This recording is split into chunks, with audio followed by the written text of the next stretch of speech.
ಕರ್ನಾಟಕ ರಾಜ್ಯ ಪ್ರಾಥಮಿಕ ಶಾಲಾ ಶಿಕ್ಷಕರ ಸಂಘದ ಚುನಾವಣೆ 2026ರಿಂದ 31ರವರೆಗೆ ನಡೆಯಲಿರುವ ಈ ಚುನಾವಣೆಯ ಅಧಿಸೂಚನೆ ದಿನಾಂಕ 1/4/2026ರಂದು ಅಧಿಸೂಚನೆ ಹೊರಡಿಸಲಾಗಿದೆ.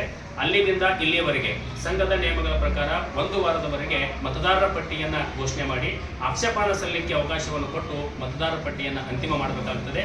ಆ ಯಾವುದೇ ನಿಯಮಗಳು ಈ ಒಂದು ಪ್ರೊಸೀಜರ್ನಲ್ಲಿ ನಡೆದಿರುವುದಿಲ್ಲ.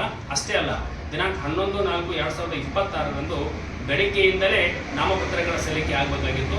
ನಾವು ಬೆಳಗ್ಗೆಯಿಂದ ಇಲ್ಲಿಯವರೆಗೆ ಎಲ್ಲ ಸ್ಥಳಗಳಲ್ಲಿ ಸಂಚರಿಸಿದರೂ ಕೂಡ ಯಾವುದೇ ಸಂಘದ ಅಧ್ಯಕ್ಷರಿಂದಾಗಲಿ ಕಾರ್ಯದರ್ಶಿಗಳಿಂದಾಗಲಿ ಸರಿಯಾಗಿರ್ತಕ್ಕಂಥ ಚುನಾವಣೆಯ ಕಚೇರಿಯಾಗಲಿ ಸರಿಯಾಗಿರ್ತಕ್ಕಂಥ ಚುನಾವಣೆ ಅಧಿಕಾರಿ ನೇಮಕ ಬಗ್ಗೆ ಸ್ಪಷ್ಟವಾಗಿರ್ತಕ್ಕಂಥ ಮಾಹಿತಿ ನೀಡದೇ ಇರುವುದು ಖಂಡಿತವಾಗಿ ಅವರು ಅಕ್ರಮ ಹಾದಿಯ ಮೂಲಕ ಅಕ್ರಮವನ್ನು ನಡೆಸಿ ನಾಮಪತ್ರವನ್ನು ಸಲ್ಲಿಸಿ ತಮ್ಮಷ್ಟಕ್ಕೆ ತಾವೇ ಚುನಾವಣೆಯಲ್ಲಿ ಆಯ್ಕೆಯಾಗಬೇಕು ಅನ್ನುವಂಥ ದುರುದ್ದೇಶವನ್ನು ಹೊಂದಿರುವುದು ಸ್ಪಷ್ಟವಾಗಿ ಕಂಡು ಬರ್ತಾ ಇದೆ.